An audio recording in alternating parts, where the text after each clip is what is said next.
As 'n skare voor die troon,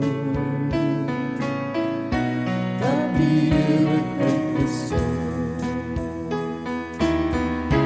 Heilig, heilig, heilig Heer, Sangers en die kragtig, wie is die Alpha, wie is die Omega,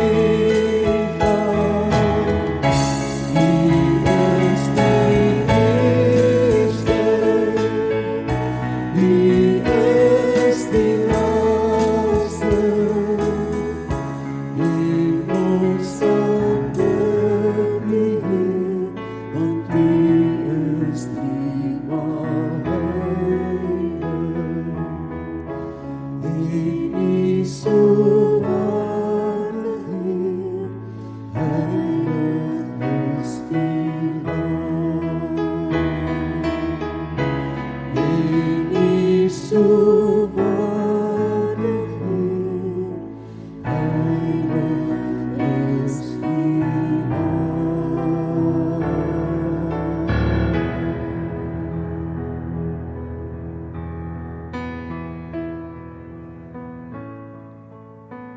Ek weet nie waar jou week, hierdie week met jou gedraai en wat met jou gebeur het nie. Met watter gemoed jy vandag hier is nie. Maar ek wil vir jou kom vra vanoggend. As jy hier is, erken jy God se gesag. Besef jy voor wie jy vanoggend kom staan. Ons het gesing, die engele voor sy troon, 'n skare voor sy troon. Om erken as Alfa en Omega. Ek wil vanoggend vir jou vra, wil jy nie voor hom kom buig en sy gesag in jou lewe kom erken nie? Dat hy waarlik die God is, dat hy Vader, Seun en Heilige Gees is, wat die begin en einde van ons lewens is, wat aan 'n kruis vir ons gesterf het en ons verlos het, dit wat ek en jy nie kan doen nie, jy hom nie kom herken as die een wat gesag het oor alles in jou lewe nie. En of jy vanoggend wil kom buig voor hom, is dit fisies dat jy die knie wil neersit, daar in die bank as jy kan, of jy net wil vorentoe buig en jou lewe voor hom kom buig en kom sê, Here, hier is ek erken U almag en U gesag oor my lewe. Kom ons buig saam en kom ons bid. Vader, Seun, Heilige Gees, ons kom buig ons lewens vanoggend voor U en ons kom erken U almag. Ons kom erken dat ons U aanvaar as die Heer van ons lewens, as die een vir wie ons hele lewe kom buig. En ons kom vra vandag dat U so in ons lewens sal kom werk, dat U ons ore, ons harte, ons lewens sal oopmaak en sal spits vanoggend vir dit wat U in U woord ook vir ons vanoggend kom bring. Dat ons voor die gesag van U woord ook sal buig. Ons vra Vader dat U so in ons lewens deur die Gees vanoggend sal werk, dat ons lewens anders sal lyk hierdie week omdat U ons lewens begin vorm en verander het. En ons wil gehoorsaam wees aan U gesag. En daarom bid ons dat U Gees vanoggend in ons harte en ons lewens sal werk. Ons vra dit in Jesus naam. Amen.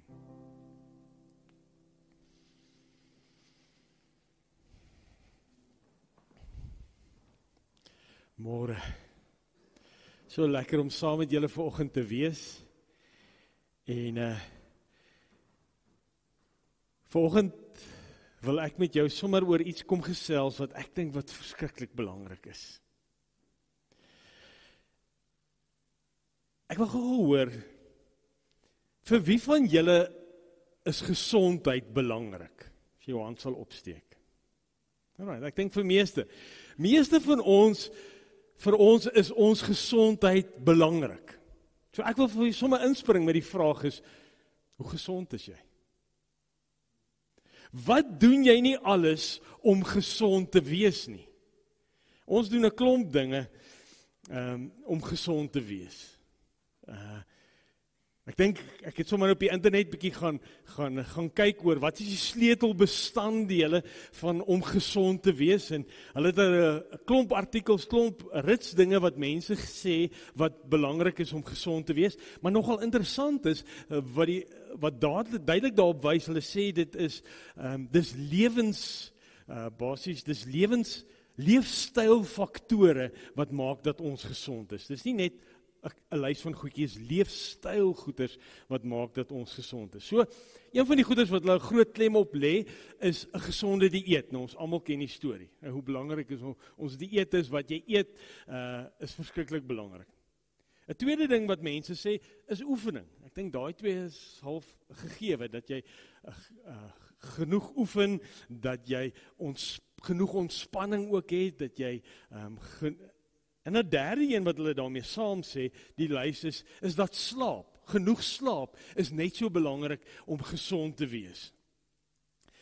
'n Vierde een wat hulle sê, is stresbestuur.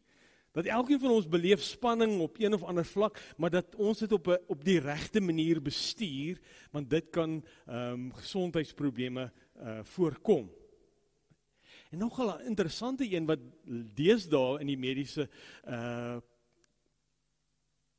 of die mediese wetenskap nogal uitstaan, is dat die mediese wetenskap begin erken dat sosiale ondersteuning is belangrik. Dat jy nie alleen dinge moet doen nie, maar dat jy mense moet om jou hê, dat sosiaal moet verkeer, dit help ook, dat jy gesond is. En dan een wat belangrik is, hydrasie, dat jy genoeg vloeistof het, genoeg water altyd eet, of drink.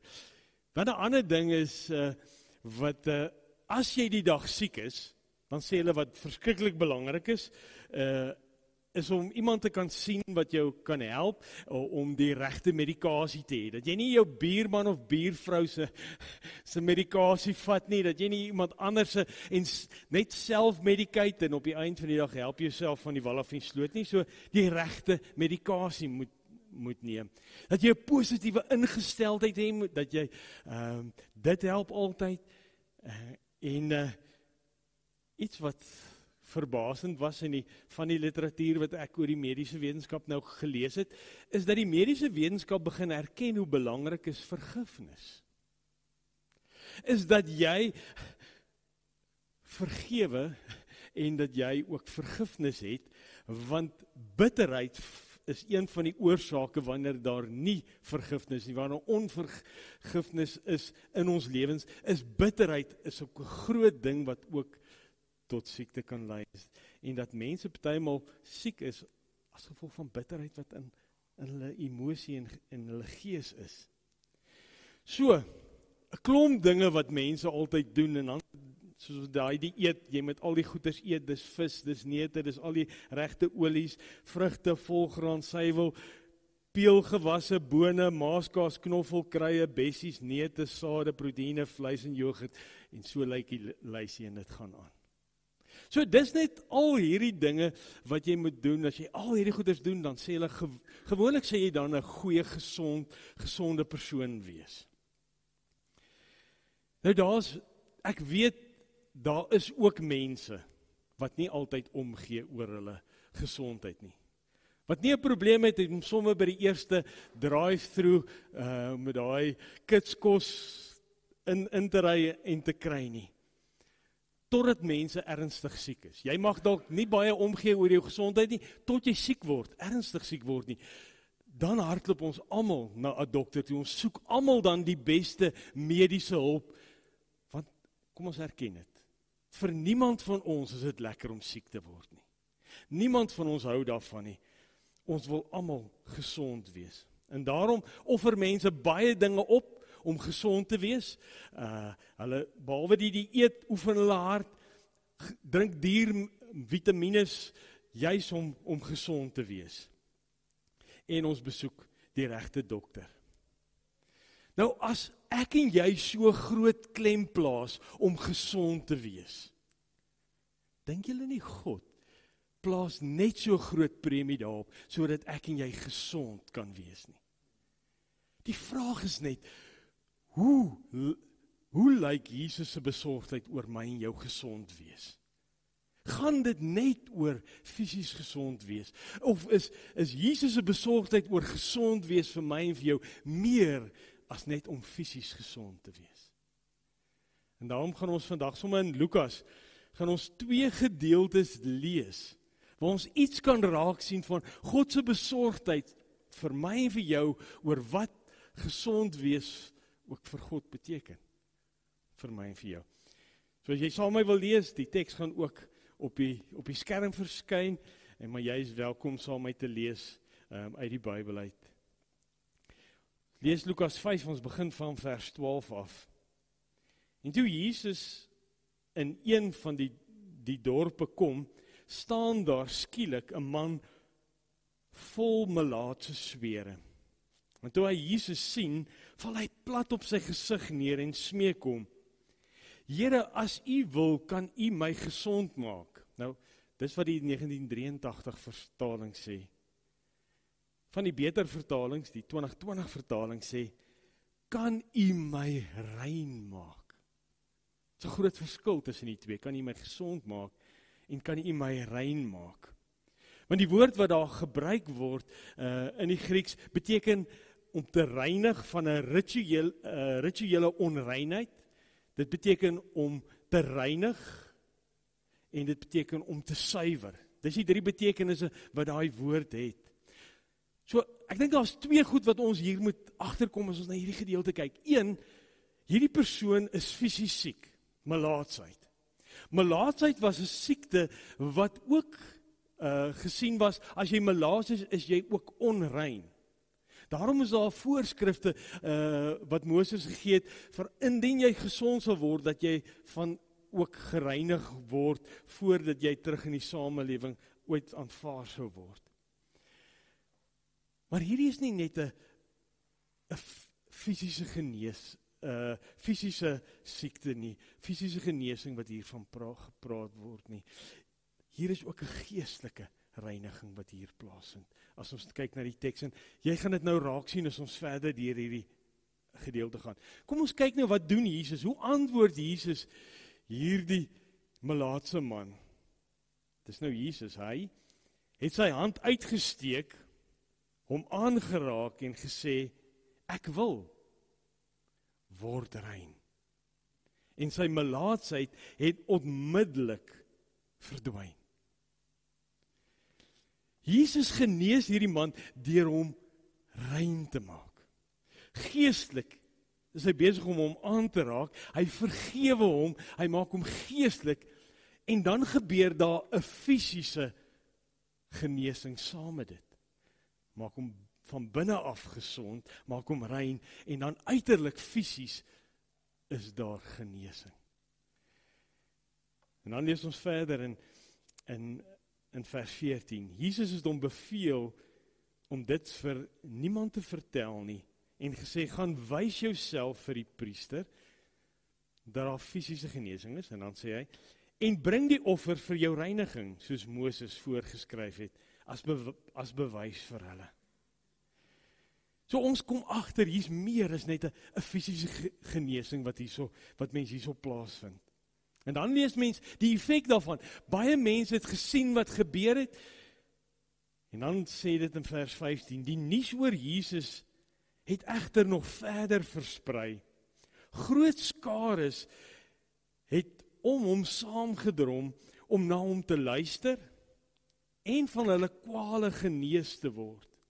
Nou interessant, sal hulle sê, om van hulle kwale genees te word, die woord wat hier gebruik word, therapie, die woord wat ons gebruik vir terapie. Mense het letterlik vir terapie gekom na Jesus toe. Maar is meer as net die fisiese. Hy het hom egter gereeld teruggetrek na afgeleë plekke en daar gebid.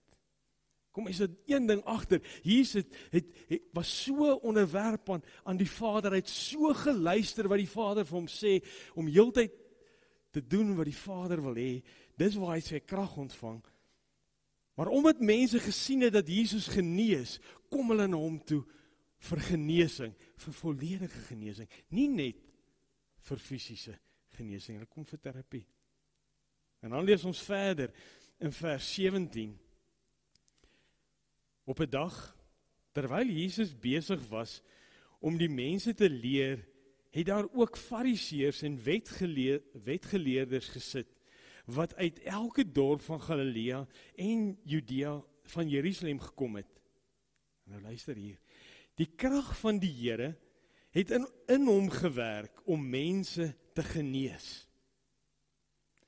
Nou, as mense in Grieks lees, dan kom mens agter, daar's 'n paar goeters. Ons het nou die een woord katharisio gelees, wat daai reiniging, daai om te suiwer is.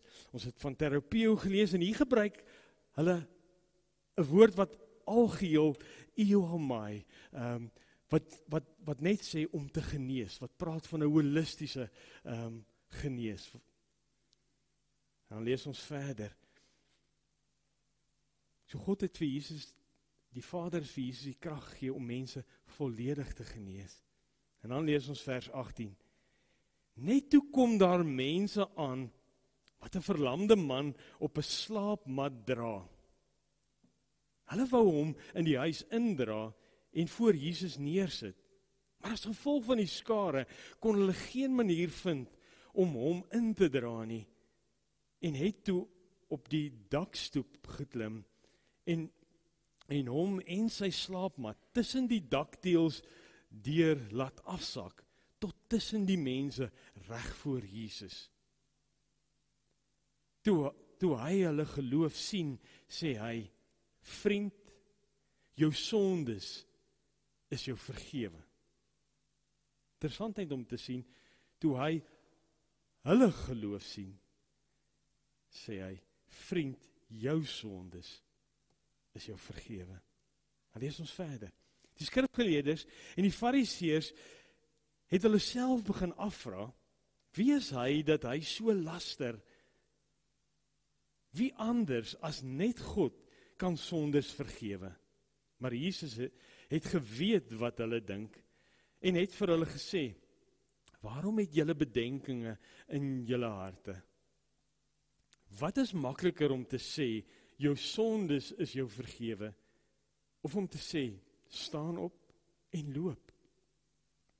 Maar sodat julle kan weet, dat die Seun van die mens volmag het, om op aarde sondes te vergewe, sê hy toe vir die verlamde, ek sê vir jou, staan op, tel jou slaapmat op, en gaan na jou huis. Onmiddellik het hy daar voor hulle opgestaan, die slaapmat waarop hy gelê het, gevat en huis toe gegaan, terwyl hy God prys. Almal was verwonderd, en het God geprys. Hulle is met diep ontzag vervul, en het gesê, vandag het ons iets ongeloofliks gesien. Aangrypende verhaal as jy hierdie verhaal lees. En dan sien mens wat Jesus kom doen is, dat Jesus begin, en hy gee vir hierdie verlamde man, die belangrikste en die grootste seën, wat iemand ooit kan kry. Hy spreek hierdie man se eintlikse grootste behoefte raak, al is hy verlam. Al Jesus sien sy verlamdheid, hy sien daai fisiese behoefte raak, maar Jesus spreek eerste van alles aan, sy geestelike nood aan. Hy sê vir hom, ek vergewe jou. Vandag is jy vergewe. Jou sondes is vergewe. En dan, omdat hy sy geestelike nood aanspreek, en jy kry al hierdie fariseërs wat, hoe kan Jesus nou vir iemand sê, jou sondes is vergewe? Onthou net in daai tyd, geen profeet, geen priester, niemand kon sondes vergewe nie. Dis God alleen kon dit vergewe. Daarom hierdie en en Jesus sien dit binne hulle raak. En daarom sê hy vir hulle, as 'n bewys dat ek die gesag en die mag het om sondes te vergewe, gaan julle nou die fisiese daarvan, uitvloeisel daarvan sien. En hy sê, staan op en loop. Maar die eerste ding, die belangrikste ding wat Jesus aanspreek, is die man se geestelike nood. En daarna gebeur die fisiese genesing daarna. Dit is ongelooflik om te sien hoe Jesus 'n persoon heeltemal gesond maak, nie net fisies nie. Maar hy begin by die belangrikste gedeelte. Jesus se prioriteit is die eerste van alles om ons geestelike nood, om ons, daar waar ons geestelik nie gesond is nie, om dit heel eerste aan te spreek. Dis waar Jesus, nie net om ons, Jesus is nie net, hy is besorg oor ons fisiese gesondheid, maar meer nog is Jesus besorg oor om ons geestelik gesond te maak. Sodat my en jou verhouding met God herstel is, dat ek en jy nie in sonde staan of in sonde leef nie. Dit is Jesus se heel eerste en die belangrikste prioriteit vir my en vir jou. En ek hoop jy kan dit in hierdie gedeelte raak sien. As God dit voorop stel, heel eerste, dat ek en jy geestelik gesond moet wees. Die vraag is, hoe is my en jou ingesteldheid? Is ons ingesteldheid nie gewoonlik oor ons fisiese gesondheid nie? Is dit nie vir ons partymal belangriker as ons geestelike gesondheid nie? Dink net bietjie aan al die goeders wat ek en jy doen om gesond te wees. Waarna hardloop ons eers as ek en jy siek, of dit nou 'n verkoue is, en of dit nou 'n ernstige siekte is, ons is altyd eerste ingestel op die fisiese. Hoeveel doen ek en jy nie om fisies gesond te wees nie? En nou wil ek 'n ander vraag vra. Jy weet wat jy doen alles om fisies gesond te wees. Of dit nou die oefenprogramme is, of dit die dieet is, en of dit die vitamine is, en of dit die dokter is wat jy sien, of die medisyne wat jy drink. Ek wil vir jou vra, hoe groot prioriteit is jou geestelike gesondheid vir jou? Hoeveel doen jy om geestelik gesond te wees? Hoeveel tyd, hoeveel energie spandeer jy om voor God te kan staan, om sy woord oop te maak, sodat ek en jy geestelik op die regte plek is? Jesus sien daai man se fisiese nood, en die ding wat Jesus doen, is nie eers om sy fisiese nood aan te spreek nie.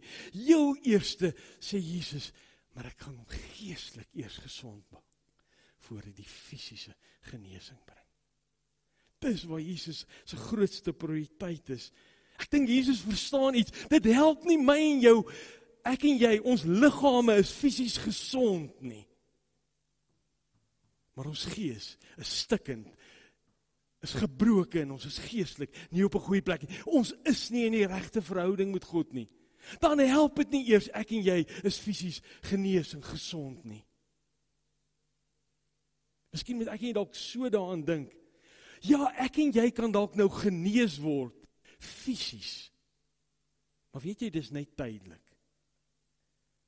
Want later in ons lewe gaan ons weer siek word, of ons gaan ouer word, en ergens gaan ek en jy, in hierdie liggaam waar ons vandag is, gaan ons fisies sterf.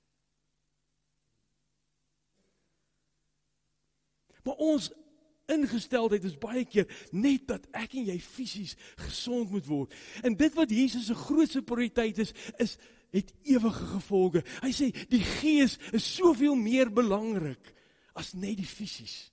En daarom is Jesus se prioriteit om hierdie man se grootste nood aan te spreek, dat hy genesing het, geestelike genesing, dat daar vergifnis is, dat hy in die regte verhouding met God weer kan staan. Dan kan die fisiese bykom, maar die belangrikste vir Jesus is geestelik, is dat sy geestelike kondisie heel eerste aangespreek moet word. Hoeveel doen jy om geestelik genees te wees? Hoe spreek jy die geestelike nood en probleme in jou lewe aan? Ek sien hoeveel mense wat rondloop, jare in, jare uit, met probleme, met krisisse, en nooit daaroor praat nie. En dan half laaste uitweg, wanneer hulle nie meer kan nie, dan gaan hulle na geestelike werker, na 'n leraar of na iemand toe. Hulle loop so lank rond met daai krisis, daai probleem. Laaste opsie is dit. Behoort dit nie eintlik ons eerste opsie te wees nie? Net so vinnig as wat ek en jy na die medisynekas toe gaan, of na die dokter toe gaan, as ons fisiese genesing nodig nie, is dit nie soveel belangrik dat ek en jy, wanneer daar iets nie reg is in ons geestelike lewe, dat ons dadelik na Jesus toe gaan, dadelik na iemand toe gaan, wat my en jou kan help nie. Hoeveel mense loop nie rond met huweliksprobleme, krisisse in verhoudings, in hulle huise, of dit met hulle kinders is, of met hulle man en vrou nie. Gaan net aan, praat nie daaroor nie, wil nie dit uitsorteer nie, tot dit baie keer te laat is nie. Wanneer laas het jy met iemand gesels oor jou geestelike nood? Oor die krisis wat in jou lewe gebeur? Praat jy met iemand daaroor? Soek jy hulp? Of probeer jy net pleisters plak, dit onderdruk en dit neersit? As jy Christus se hart sien, dat dit vir hom die belangrike is, die geestelike welstand van jou en vir my, behoort dit nie ook vir my en vir jou prioriteit te word nie. Maar mag ek en jy vandag 'n tweede ding raak sien, Christus se gesag oor gees en oor liggaam. Is dat hy die een is, na wie toe ek en jy kan gaan, wanneer daar geestelike nood en probleme is. Is dat ons na hom toe gaan, en wanneer dit daar fisiese nood is. Want hy het gesag oor al twee. Maar dit is so belangrik dat ek en jy dit raak sien, dit erken, en hom toe gaan. 'n ander ding wat ek sien wat mense verlam maak. Amper soos daai verlamde man. Daai was nou fisies verlamde, maar ek sien geestelik waar mense verlam is omdat hulle met skuldgevoelens rondloop. Daar skuldgevoelens in hulle lewens wat hulle mee rondloop en dit verlam hulle. Hulle kan nie oorgaan tot aksie. Hulle kan nie in die regte verhouding met ander mense staan nie, want die skuldgevoelens wat hulle aftrek. Hoekom loop ons aanhoudend rond met hierdie dinge wat ons geestelik beïnvloed, wat ons emosioneel aftakel? Wil ek en jy nie na Jesus toe kom en hom toe hardloop en genesing kry nie? Ek wil dit weer kom sê, fisiese genesing help my en jou niks as my gees nie gesond en genees is nie. En help fisiese genesing my net mooi niks nie. Ek wil afsluit vir vandag.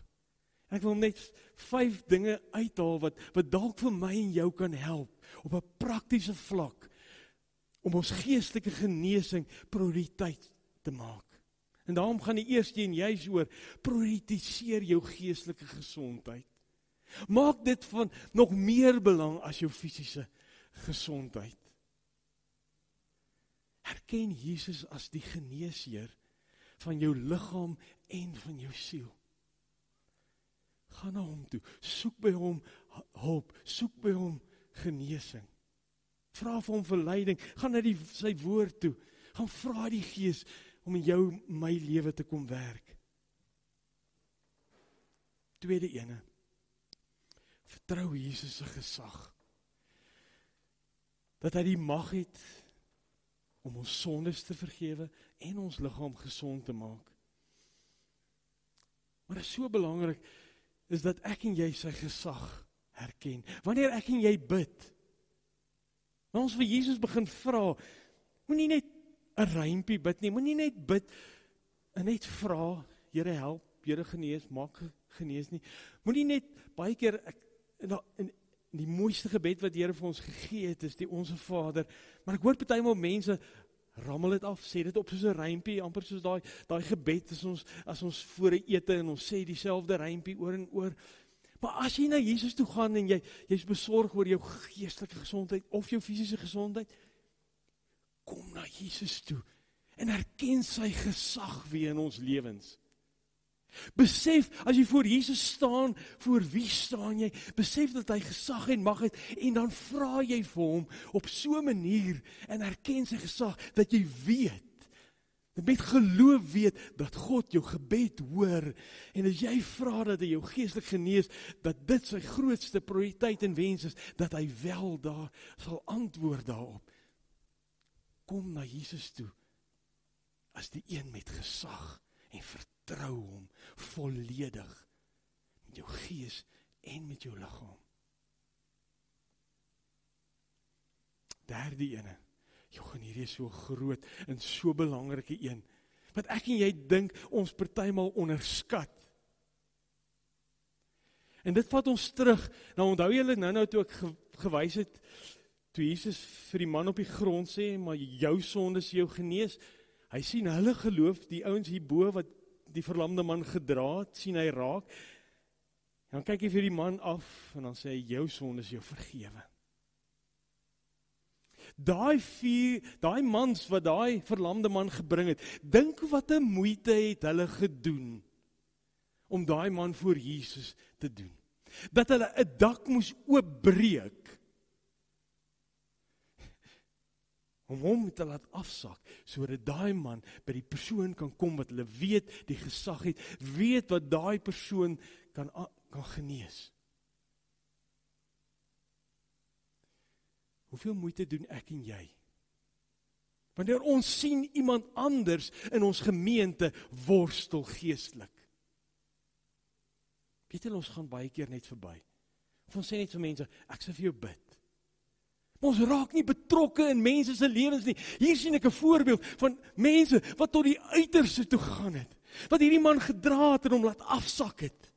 Joh, hoor jy nie ook hoe die Here eintlik vir ons besig om op te roep om te sê, maar sien die nood raak in die mense rondom jou nie. En moenie net niks doen nie. Doen iets, doen moeite, raak betrokke in mense se lewens.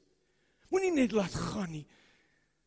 As jy sien iemand is besig om te struikel en deur moeilike tye te gaan, reik uit, raak betrokke, gaan stap die ekstra myl, al moet jy 'n dak breek om daai persoon by iemand uit te kry, doen dit.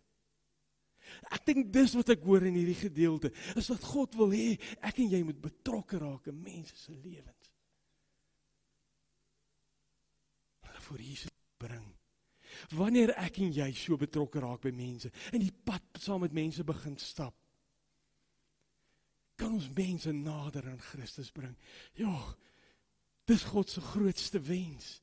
Dis waarvoor hy my en jou uitnooi. Dan wil hy raak gehoorsaam. Wanneer jy iemand sien wat deur nood gaan, of dit geestelik, emosionele of fisiese nood is, raak betrokke. Moenie net verbystap nie. Raak betrokke. Want dis die voorbeeld wat ons hier sien.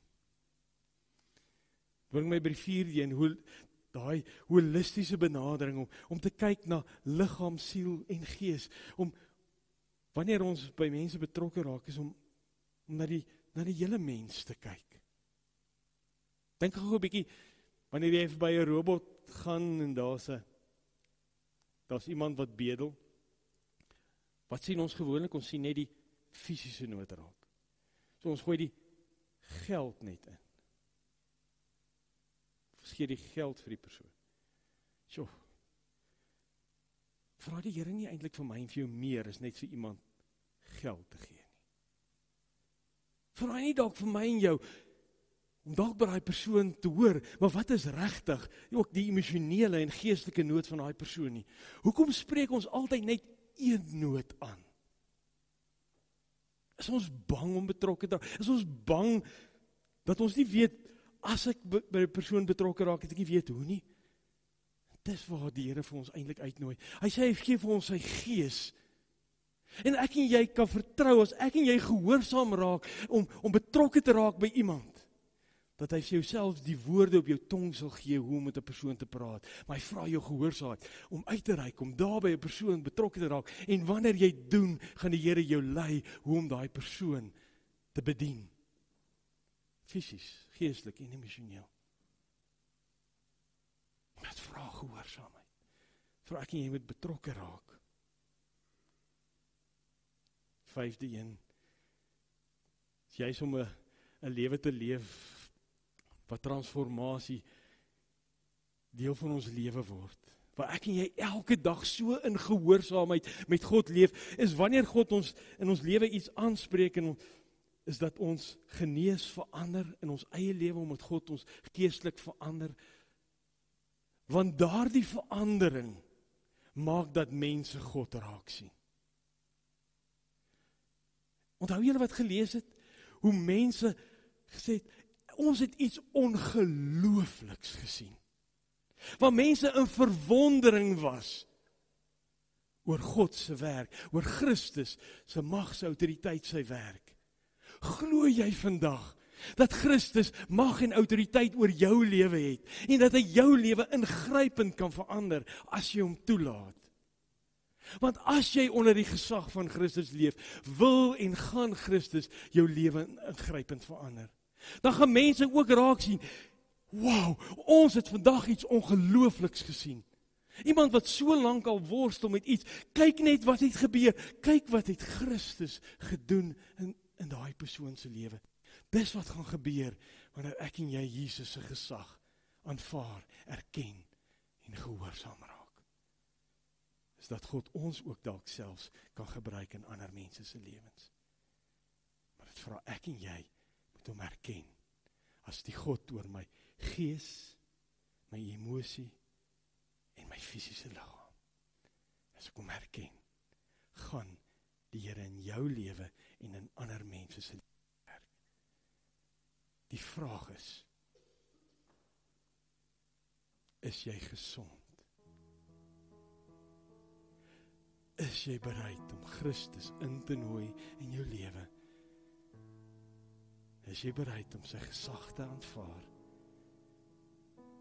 Sodat selfs jou oë, jou prioriteite kan begin verander. Dat jy selfs na ander mense gaan kyk deur die oë van Christus. En nie net die fisiese nood raak sien nie, maar dat jy ook die geestelike en emosionele nood ook sal raak sien. En dat jy Christus se roepstem en uitnodiging sal aanvaar om betrokke te raak. Dat deur jou geloof ander gered sal word. Dat deur jou geloof mense nader aan Christus gebring sal word. Hoe gaan jy antwoord op Christus wat jou wil gebruik? Kom ons bid saam.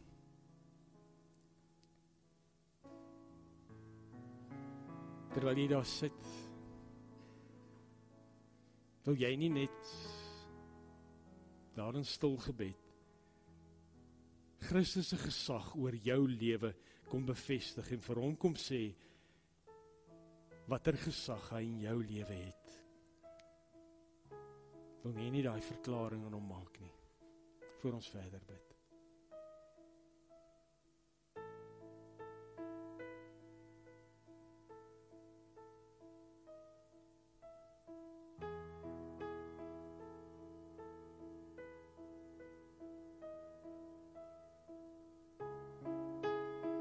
Jesus, ons wil vandag kom erken, ons is nie heeltemal gesond nie.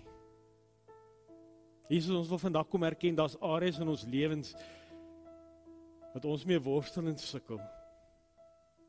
En ons wil jammer sê, dat ons dit altyd so self probeer hanteer, op ons eie. Maar Jesus, ons wil kom vra en kom bid, want ons herken die gesag. Ons wil kom bid, dat U vir ons gaan help, dat ons lewens gaan oopmaak voor U. En dat ons na U as ons geneesheer toe kom, vir genesing op elke gebied in ons lewens. Volledige genesing. Ons wil kom bid, Vader, dat daar waar ons deur worsteling gaan, dat U vir ons genesing sal bring, dat U ook vir ons sal wys na wie toe, of waar moet ons ook vir hulp aanklop, wat U wil gebruik ook in ons lewens. Dalk is daar mense wat U wil gebruik, wat ons kan begelei. Here, ons het genesing nodig en daarom vra ons dat U vir ons sal lei. Maar ons wil kom bid, Vader, ons wil vir U gesag gee oor ons lewens en daarom wil ons gehoorsaam raak met U vir ons vra. Ons wil kom bid, Here, dat U vir ons gemeente, vir hierdie gemeente, dat U ons ook gehoorsaam sal maak om ook die mense en die disippels, die kinders te wees wat U wil gebruik in ander mense se lewens om vir hulle genesing te bring. En ek wil kom bid, Vader, dat die geloof van hierdie gemeente se lidmate Delma sal kom gesond maak geestelik. Moet hulle kom ja sê vir U. Dat daar genesing in Delma sal plaasvind. In elke gemeenskap. Van elke plaas tot elke shack. Dat daar genesing sal plaasvind. In die diepste menswees. In gees en liggaam in hierdie gemeenskap. Moet die kinders ja sê. En U volg. Ek wil kom bid, Vader, dat U die gemeente sal kom seën. Dat U vir hulle die regte geestelike leiers sal kom gee. Maar dat U ook elke lidmaat ook sal gebruik om dienaars te wees van U. Gemeentelede wat U kom dien op elke vlak in die gemeente en in hierdie gemeenskap. En daarvoor wil ons kom bid en vra. Seën hulle met elke geestelike seëning en elke gawe wat U het vir U diens tot opbou van die koninkryk. In Christus naam bid ons dit. Amen. Kom ons antwoord. Kom ons staan en ons roep die Here aan. En kom ons roep sy naam uit. I speak Jesus.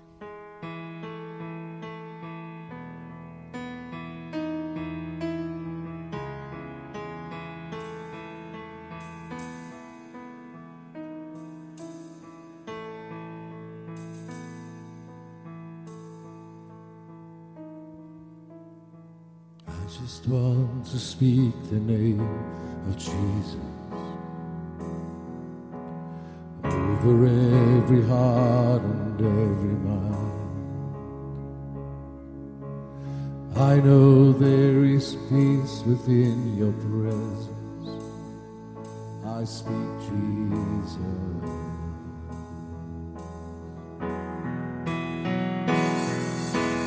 I just want to speak the name of Jesus.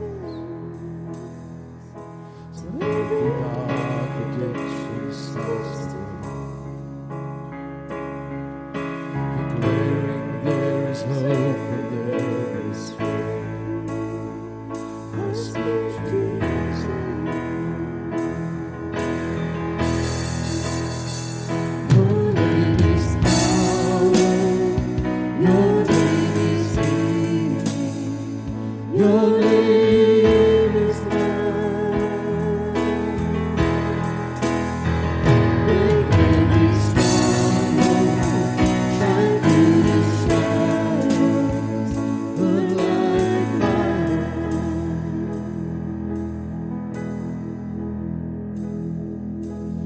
I just want to speak the name of Jesus.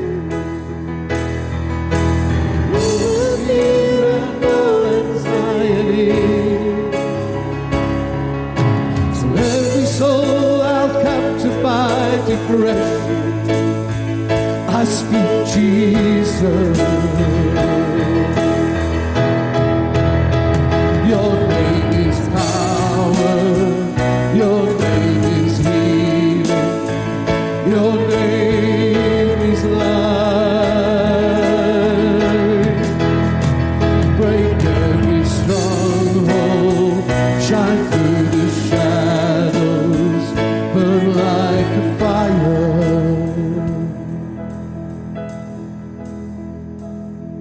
Shout Jesus from the mountains, Jesus in the streets, Jesus in the darkness over every enemy. Jesus for my family,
Your name is power.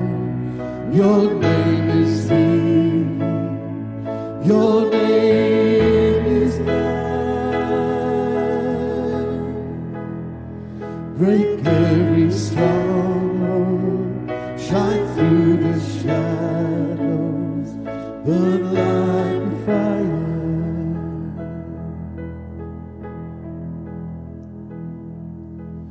I just want to speak the name of Jesus over every heart and every mind. 'Cause I know there is peace within your presence. I speak Jesus.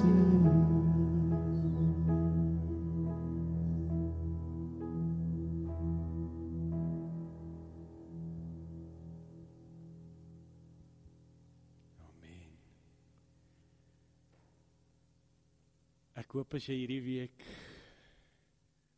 uitgaan en jy gaan leef voluit, mag jy weet wie is saam met jou, wie stuur jou uit en wie seën jou en bemagtig jou. Mag jy bewus word hierdie week van 'n groot en almagtige God wat jou ook kom noem sy kind, vir wie jy kan noem Vader, Papa. Mag sy liefde jou kom verander. Mag sy liefde jou oë kom oopmaak, dat jy kan sien. Mag jy saam met Jesus uitgaan in die wêreld en saam met hom stap. En mag jy sy gesag raak sien. Mag jy ook sien dat hy jou die een is wat jou uitstuur. En dat jy in sy naam geroep is om genesing te bring in 'n stikkende wêreld. En mag die Heilige Gees jou bemagtig, jou die krag gee en jou die woorde gee om gehoorsaam te wees en Christus se genesing na elkeen in ons dorp en ons land te bring. Amen.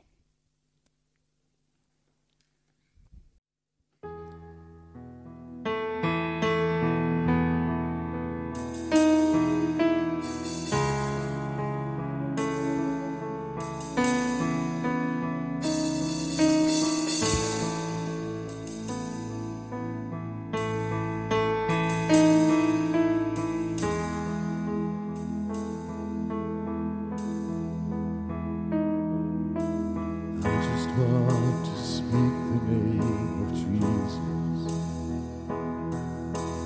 over every heart and every mind. I know